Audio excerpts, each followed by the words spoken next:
Ici, nous sommes dans un lieu de repos temporaire pour les corps des martyrs. Parfois, ce sont juste des morceaux d'êtres humains. Dans ce cimetière, sur les hauteurs de Saïda, à une quarantaine de kilomètres au sud de Beyrouth, Hassan Taher n'en peut plus de voir défiler des corps. Hier 7, le jour d'avant 6, celui d'avant encore 8. C'est comme si c'était mes fils. Tous ces jeunes ne sont-ils pas comme mes enfants? Presque chaque jour, de nouvelles dépouilles arrivent du sud du pays. Qui venez-vous voir? Je viens voir mon fils, mon âme. Cette femme a perdu son fils unique.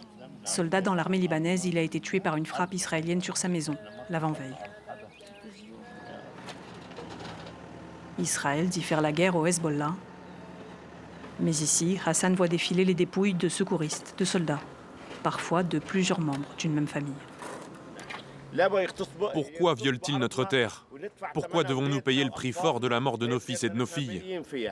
C'est notre pays et nous y resterons, même si nous devons tous mourir, peu importe le prix.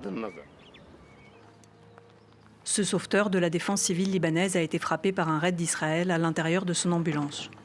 Ils étaient 7 secouristes allant aider les victimes d'une frappe dans le district de Nabatieh. Seul lui et un autre de ses collègues ont survécu.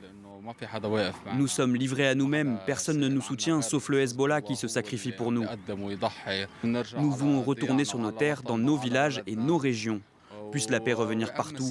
Nous ne demandons rien d'autre, juste que l'ennemi s'en aille et laisse notre pays tranquille.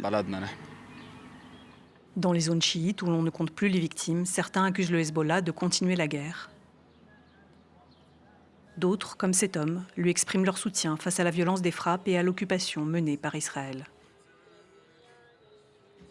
Ces tombes ont vocation à être rouvertes quand et si les combats se terminent, pour que leurs morts puissent rentrer chez eux, à quelques dizaines de kilomètres de là.